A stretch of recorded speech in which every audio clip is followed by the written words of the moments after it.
सब रेडी, शुरू करें।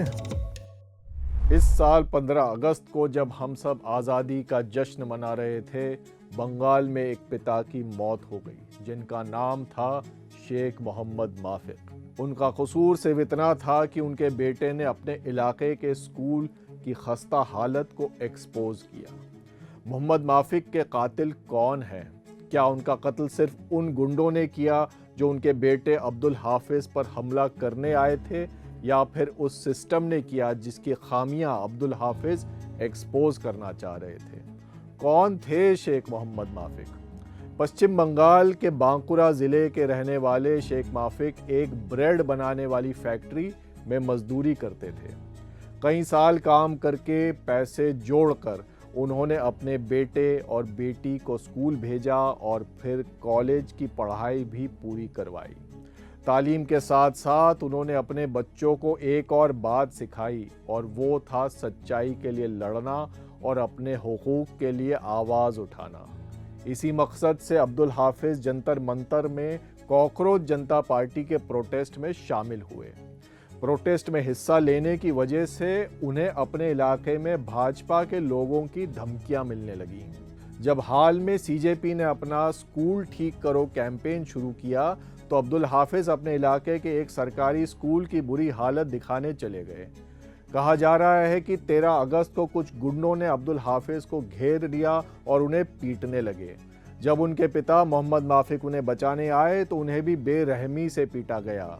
2 दिन बाद अस्पताल में उनकी मौत हो गई। तारीख थी 15 अगस्त। ये कोई इकलौता केस नहीं है।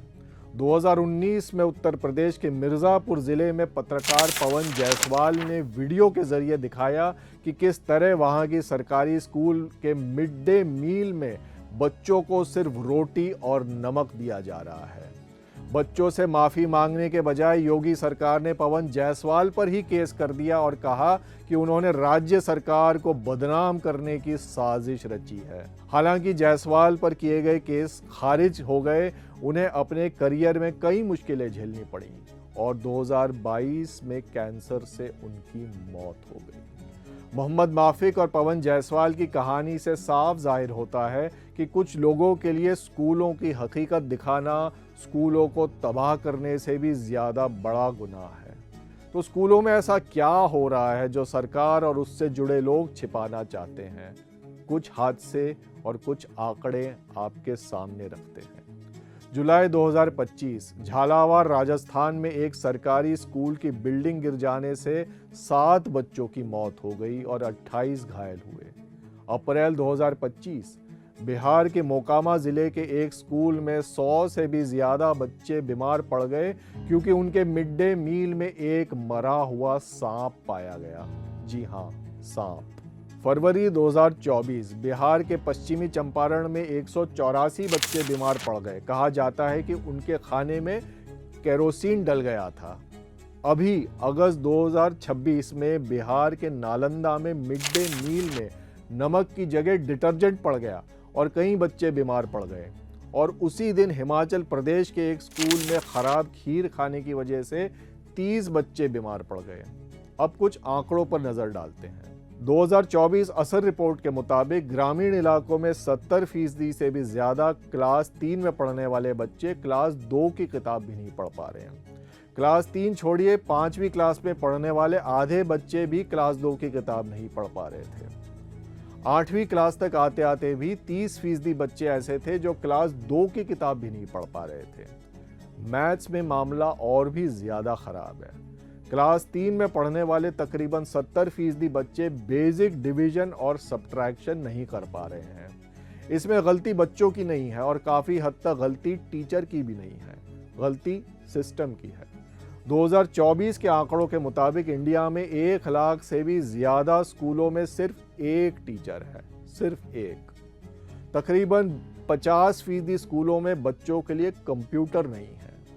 नवोदय विद्यालय और केंद्रीय विद्यालय जिन्हें क्वालिटी स्कूल माना जाता है, वहाँ भी पिछले साल तक 11,000 से भी ज़्यादा पद खाली पड़े हुए हैं।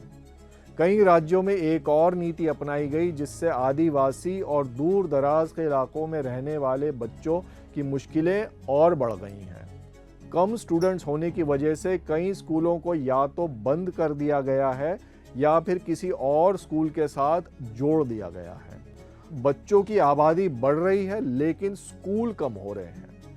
शिक्षा से जुड़ी कई इन डेप्थ रिपोर्ट्स आपको हमारे स्टेट ऑफ एजुकेशन सेक्शन में मिल जाएंगी द क्विंट की वेबसाइट पर।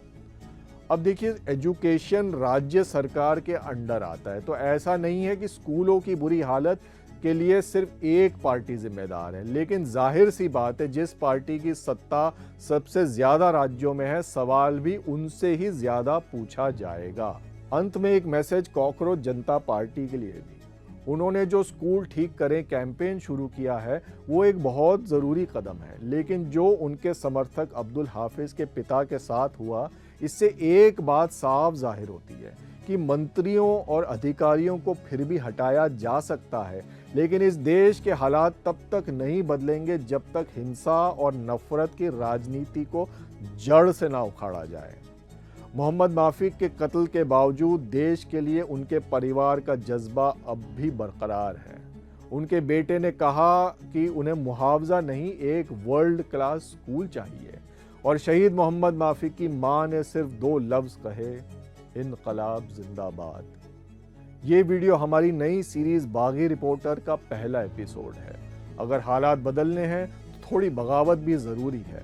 आप अपना ख्याल रखें और द क्विंट से जुड़े रहें।